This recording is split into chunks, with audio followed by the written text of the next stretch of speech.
alligators grow so mean. Lived a girl that I swear to the world. 2 minutes ago, a locked vault in Memphis was finally opened. It was said to belong only to Elvis Presley, and no one expected what waited inside. The room went silent as hidden items came into the light. If history was wrong all along, what truth did Elvis hide from the world for everyone alive? Stay with us. The vault that was kept secret. Memphis sleeps differently than other cities. Even in the quiet hours before sunrise, when the streets are empty and the air sits still, you can feel something underneath it all. A pulse, a secret, like the city itself is holding its breath, waiting for someone to ask the right question. On one such morning, a small group of officials arrived at a location most people had walked past 100 times without a second thought. No cameras followed them. No reporters waited nearby. There were no announcements, no crowds, no excitement. Just sealed folders tucked under arms, exchanged glances that said more than words ever could, and the kind of silence that only exists when people are terrified of what comes next. They were there because of a vault. Not just any vault, a vault connected to Elvis Presley. Now, his name alone is enough to stop people mid-sentence. Even decades after his death, Elvis carries a weight that most legends never do.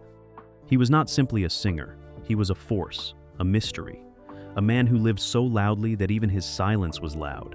And yet, buried beneath the surface of everything the world thought it knew about him, something had been quietly waiting.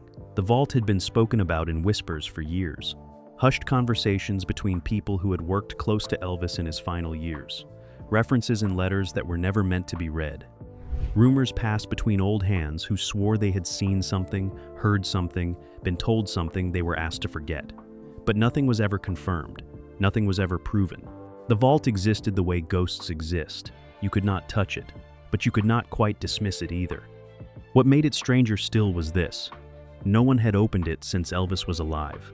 Think about that for a moment. Through all the years that followed his death in 1977, through all the biographies and documentaries and court cases and estate battles and tell-all books, through everything the world tried to uncover about the man, this vault had simply sat, untouched, locked, silent. Why had no one opened it sooner?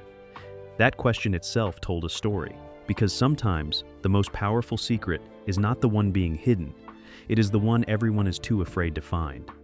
Elvis, in his final years, was not the carefree young man who had once shaken the world with his hips and his voice. He was troubled. He was surrounded by people he sometimes trusted and sometimes feared. He spoke about certain things in closed rooms and refused to speak about them anywhere else. Those closest to him recalled a man who felt watched, a man who felt the ground shifting beneath him, a man who was quietly, carefully, moving certain things out of sight. What those things were, no one said clearly. But the vault kept coming up. Always the vault. Now, standing outside it on this gray and breathless morning, the officials gathered themselves. The door was old, but it had not weakened. If anything, it seemed to push back against them, as though it had its own opinion about being disturbed. The lock resisted. Minutes passed, then more minutes. Someone murmured something under their breath. Someone else did not move at all. And then, with the kind of sound that does not belong to just metal and mechanisms, but to time itself giving way, the vault opened. What happened next is difficult to describe with simple language, because the reaction was not loud. There were no gasps, no shouts, no dramatic collapse. The people standing at that doorway simply went still. The kind of still that only happens when your mind receives something it has no category for. When what you are seeing does not fit inside the story you have always believed. They stood there, in that stunned and wordless silence, staring into a space that had been sealed for decades. And in that moment, everything they thought they knew about Elvis Presley, about his life, his choices, his secrets, and the years he spent quietly disappearing from his own public image, began to feel uncertain. Not wrong necessarily, just uncertain. Like a photograph you have looked at 1,000 times, until someone points to a shadow in the corner you never noticed before, and suddenly you cannot unsee it. The vault was open, the silence stretched, and whatever was inside had already begun to change things, pulling every person in that doorway deeper into territory that, once entered, offered no easy way back. Objects that should not exist. The light came on first, not from outside, not from any natural source. The vault had its own lighting system, old and dusty but somehow still alive, humming quietly as it pushed a pale glow across everything inside. And in that light, the room revealed itself slowly, the way a secret does, piece by piece, never all at once. The first thing every person noticed was the order. This was not a forgotten room. It did not carry the smell of neglect or the disorder of things, simply dumped and abandoned. Every shelf was intentional. Every object had a position. The whole space had the quiet feeling of a place that had been arranged by someone who expected it to matter one day. Someone who had taken their time. 3 walls, shelves from floor to ceiling, packed carefully but never carelessly. Nobody reached for anything straight away. They just stood and looked, moving their eyes slowly across the rows, trying to take in what they were seeing before their minds could start arguing about what it meant. The personal items came first into focus. And this is where the strangeness truly began, because these were not the items anyone would expect to find in a vault attached to one of the most famous human beings who ever lived. There were no stage relics. No glittering pieces of the public Elvis that the world had consumed and celebrated for decades. These were quieter things, private things, the kind of objects that belonged to a person, not a legend. What made that significant was simple. When Elvis passed on, everything was accounted for. Estates of famous people become very thorough operations. Lawyers, managers, family members, and handlers go through every corner of every space. Items get listed, valued, argued over, and eventually sold or preserved under official record. That process had happened. It had been considered complete. But none of these items had ever appeared on any list. Not one. They had never been mentioned, never been auctioned, never surfaced in any book or documentary or legal filing in all the years since his death. They had simply been here, invisible to the world, sealed away while everything else got divided up and displayed. That silence around them was deeply unsettling. Then the documents drew attention. Several were sealed, not loosely, not carelessly, but with the kind of firm and deliberate sealing that communicated fear. Whoever had closed these did not want them opened easily or accidentally. The paper inside had aged but not crumbled. The preservation of this space had been too careful for that. Nothing here had been left to chance. No one opened them immediately. Photographs came first. Everything was recorded before anything was touched. There was an instinct in the room that these things needed to be treated the way ancient and irreplaceable things are treated, with patience, with gloves, with the understanding that rushing would cost something. The audio reels came next, old format, the kind that belonged to a very specific window of time. But the reels themselves showed almost no deterioration. Whatever had been recorded on them had been kept in conditions designed to make sure it survived. That level of care, applied to recordings that had never been acknowledged by anyone, sent a very particular feeling through every person standing in that vault. It was around this point that the mood shifted fully from curiosity into something heavier. The experts in the room, people who had spent serious portions of their lives studying Elvis, his history, his movements, and the documented record of his life, began to struggle. Because some of what surrounded them did not fit. Certain objects pointed toward decisions made at times that conflicted with the established timeline. Things that should not have been possible given what the official record showed about where Elvis was, what he was doing, and what state he was in during his final years. Disagreements started quietly, whispered observations, exchanged looks, the kind of professional uncertainty that happens when people who are very sure of what they know suddenly find themselves unsure. Then someone moved toward the back of the vault, set slightly apart from everything else, as though it had been placed there deliberately last, was a sealed container. Not simply closed, sealed with effort and intention, and written across its surface, in handwriting that more than one expert in that room recognized immediately, was a date. The room stopped. Because the date was not from before, the 19th of August, 1977. It was not from the years of Elvis's life. It came after the day the world was told he was gone. Nobody moved, nobody spoke. The container sat there quietly, in that pale and humming light, holding whatever it held, and demanding answers that nobody in that room was yet ready to face. The life Elvis hid from the world. To understand the vault, you first have to understand the man. Not the man the world built, not the posters, the movies, the rhinestone suits, the sold-out stadiums, the name printed on everything from perfume bottles to postage stamps. That version of Elvis was real, but it was also a construction, something assembled over years by managers, record labels, studios, and the relentless hunger of a public that wanted him to be larger than life at all times. The real man lived behind all of that. And the real man was exhausted. Elvis had grown up with nothing. True poverty, the kind that leaves marks on a person that fame and money cannot fully erase. When success came, it came fast, and it came enormous, and it brought with it something nobody had warned him about. It brought people, dozens of them, hundreds, eventually. People who needed things from him, wanted things from him, attached themselves to him and called it loyalty, while quietly making sure their own needs were always met first. Graceland, his famous Memphis home, was supposed to be his escape, and in some ways it was, but a house full of people is not the same as peace. He was surrounded constantly, and yet the letters and notes found inside the vault painted a picture of a man who felt deeply, painfully alone. Memphis itself held him in a complicated way. It was where he came from, where he felt most like himself, where the streets and the sounds had shaped him before the world got involved. But it was also the place he could never truly disappear in. Everyone knew his face. Everyone knew his gait, his car, his habits. The city loved him, and that love, however genuine, was also a kind of cage. As the years moved through the 1960s and into the 70s, something shifted in Elvis. Those close to him noticed it. He became more guarded, more careful about what he said and to whom. He had always been a private person beneath the performance, but this was different. This was a man who had begun to feel watched in a way that went beyond the normal experience of fame.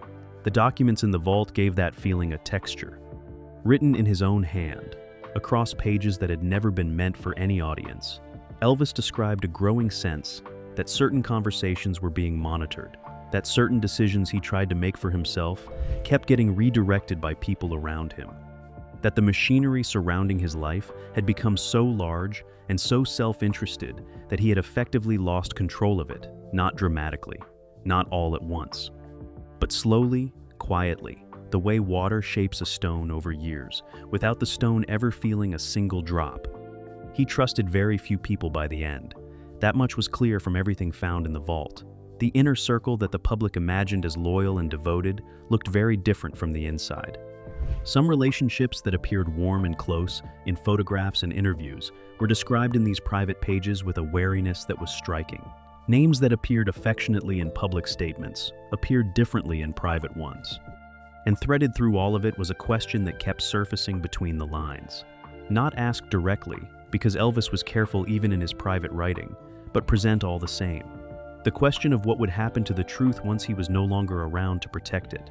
Because there were things he knew, things about decisions made around him, and sometimes without him.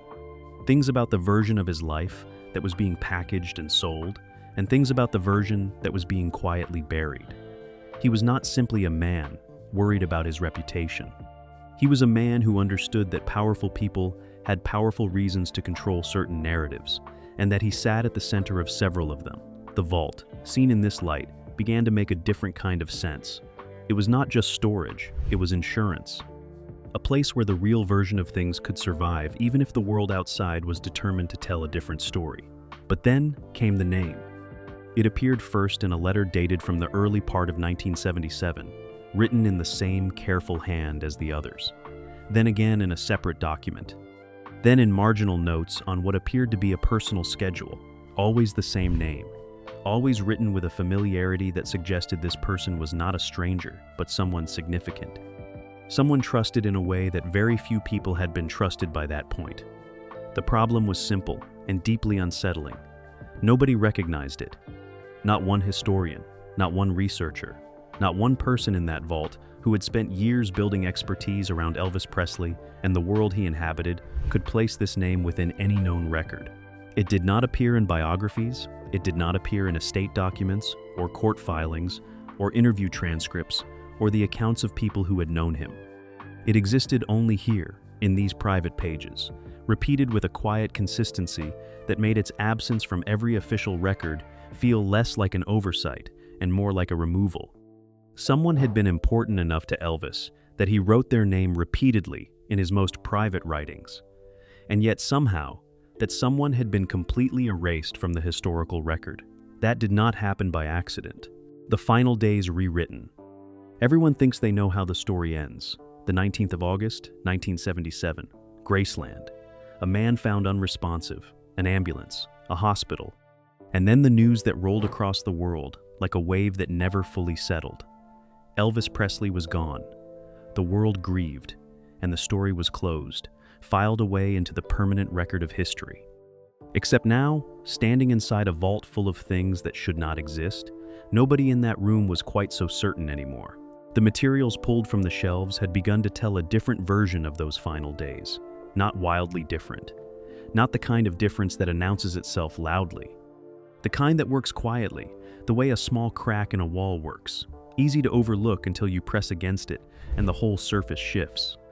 Timelines were the first problem. Several documents pointed to movements and meetings in the days immediately before the 19th that did not appear anywhere in the official record.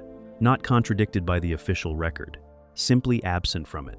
Gaps where there should have been continuity, moments unaccounted for in a story that had always been presented as fully understood. Experts in the room began laying things out carefully, cross-referencing what the vault contained against what history had recorded. And the more they compared, the more those gaps grew visible. A meeting here with no corresponding record, a decision there with no documented explanation, small things individually. Together, they formed a pattern that was harder to dismiss. The question nobody wanted to say out loud began to fill the room anyway. Had the story of Elvis's final days been simplified? Not necessarily falsified. Not necessarily the result of something sinister, but shaped, trimmed.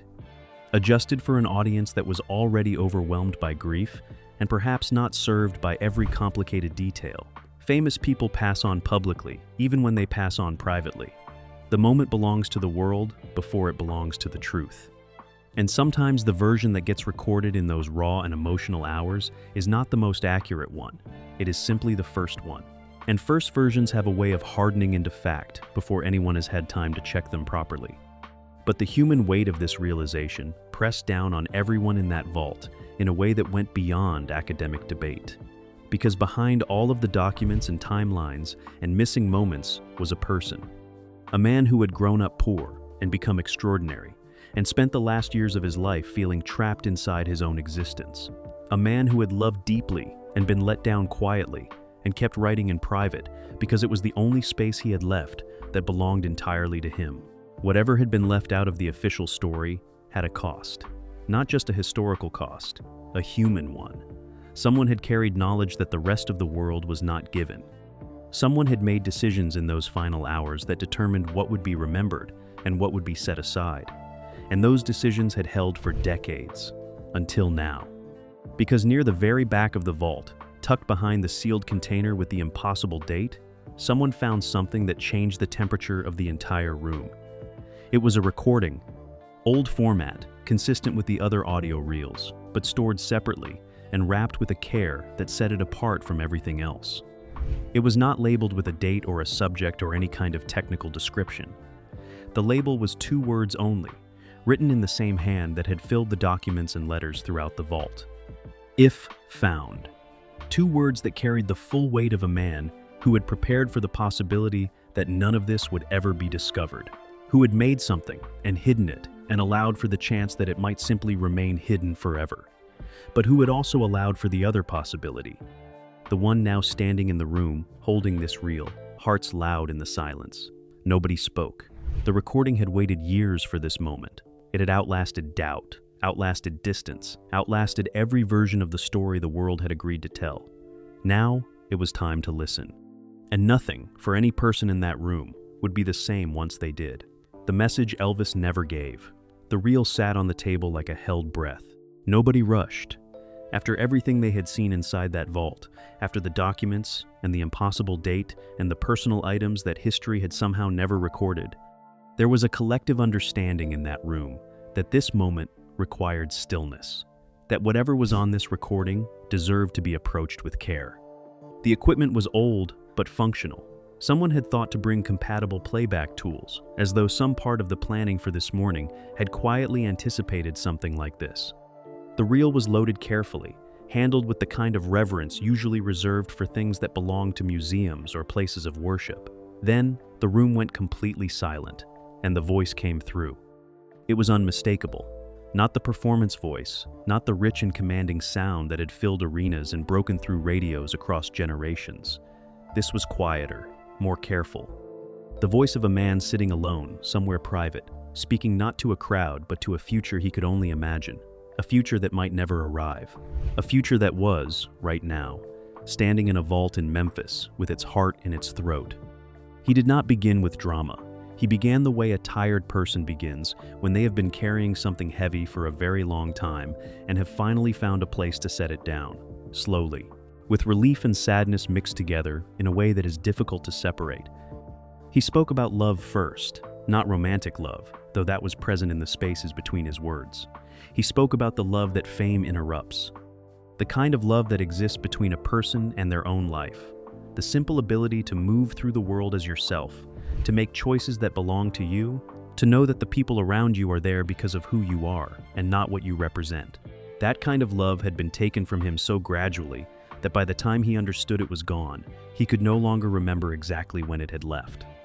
He spoke about fear, not the fear of death or failure, the fears people tend to assume fill the minds of the famous. He spoke about a quieter fear, the fear of being misrepresented, of having your story told by people who were never inside it, of watching yourself become a symbol while the actual person underneath the symbol slowly suffocated without anyone noticing or caring enough to stop it. He spoke about control, about how the machinery built around his life had grown so large that dismantling it was no longer possible, only managed, about decisions made in his name that he had not authorized, about agreements and arrangements that existed in the shadows of his public story, shaping it from underneath in ways that the audience watching from outside could never have detected. And then he spoke about what he knew. He did not list specifics in the way that would satisfy a courtroom or a journalist. He was too careful for that, even here, even in this private recording made for an unknown future listener. But what he communicated was clear enough. There were truths surrounding his life, his career, and the people who had profited from both that had been deliberately kept from public understanding. Not small truths, not trivial details, the kind of truths that, if known, would have rewritten the story entirely. He had gathered evidence of these things, he had protected that evidence, and he had made this recording so that whoever found it would understand not just what was in the vault, but why. The room was absolutely still by the time the voice stopped. Several people were not entirely composed, not because of the famous name attached to the voice, but because of the human being inside it. The loneliness was so clear, the exhaustion so present. This was a man who had spent years trying to hold on to his own truth, in a world that kept replacing it with a more convenient version. And then, in the silence that followed, something shifted in the room. Because the realization arrived all at once, landing on everyone present with the same quiet force. The vault had never been about protecting Elvis. It had been about protecting everyone else from what Elvis knew. From information that, in the wrong hands or the wrong moment, could have damaged powerful people and powerful systems that were still, even now, very much intact. When history has to choose, the vault was closed again by evening. Same door, same lock, same quiet street above it that had never once betrayed what lay beneath. To anyone walking past that night, nothing had changed. Memphis looked exactly as it always had, unhurried, familiar, carrying its history the way it always had, close to the chest, without announcement. But inside the rooms where decisions were now being made, nothing was quiet at all.